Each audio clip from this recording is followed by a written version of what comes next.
Qualia Counseling Services is really excited to start its very first Dialectical Behavioral Therapy program, DBT. My name is Thomas Brown, and I'm one of the co-owners of Qualia Counseling Services. And with me today is 𝗦𝗢𝗓 Reynolds, who is our DBT consultant. Hi, 𝗦𝗢𝗓. Hello. So last time, we talked a little bit about what DBT is, and we learned about the word dialectical and how to even understand that, if you can even think about that little clock you had, and it's busted, but also kind of works twice a day.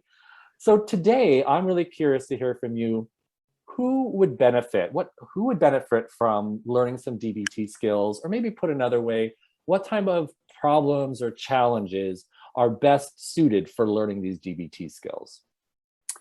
And that's a great question, because I'll be the first to admit I'm a little biased when it comes to DBT. I have been using it personally and professionally since probably 2009. Okay.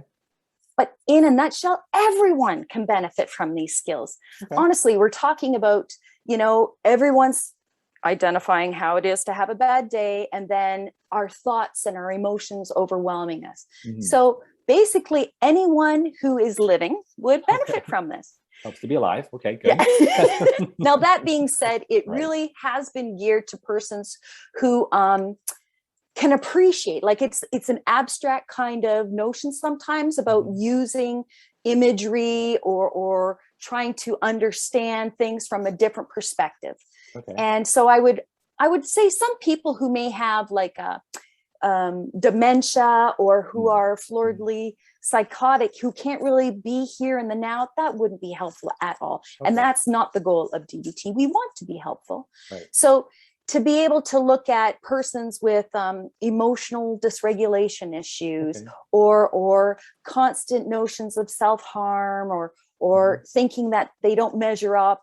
Again, basically, this appeals to anybody who wants to learn to feel better about themselves by learning new skills. Again, you can't know what you've not been taught.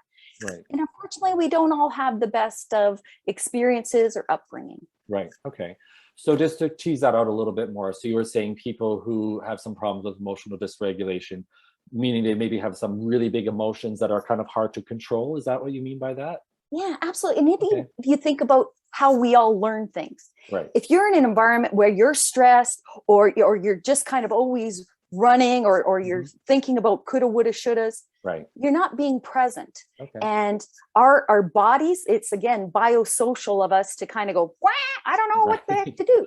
Right. So with DBT, we're going to help you become a little bit more settled, more focused, and be able to strategize a bit better as to how to proceed. Okay. All right. So I'm kind of making a list in my mind. So big emotions that are kind of a little bit hard to keep in control.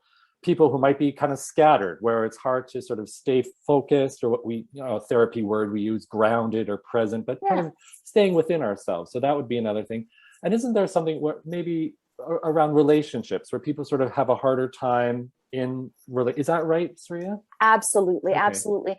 And I think the reality of all human existence is that we want to be understood, we want to feel that we belong, and we want to have a sense of connection and purpose. Okay. Well, if we can't learn to communicate or even empathize with others, that's going to make it a pretty hard deal to seal. So we want to help people understand that they may have done things then this way, but doing things now, they can do it better. It's much better to feel that you're making a change, as opposed to just understanding on paper what that could look like. Right. We want to, in group, have people learn to experience it in a positive way. Okay, great. So we kind of learned from you today who might not be great for a DBT group. So that would be people who might have some dementia, or who are having a hard time with maybe a more severe mental illness like schizophrenia or something like that. Those folks, wouldn't be as good for them. Yeah. But for people who have, some big emotions, some problems in interpersonal relationships, that means between people, who need to learn some ways to be more kind of grounded in themselves, those types of folks would really benefit. And maybe folks too who feel that they don't measure up, or who are kind of often thinking about maybe even hurting themselves or having some struggles with that. Those types of folks would be good for our group. Absolutely. Okay, absolutely. Great. Well, thanks again for a lovely little chat. If you folks out there have any more questions or thoughts about our DBT program, please visit our website, where there's lots of information there. There's a blog there that kind of teases things out a little bit more. And of course, you can give us a call and we'd be happy to talk to you about that as well. Thanks so much for joining us. Bye for now.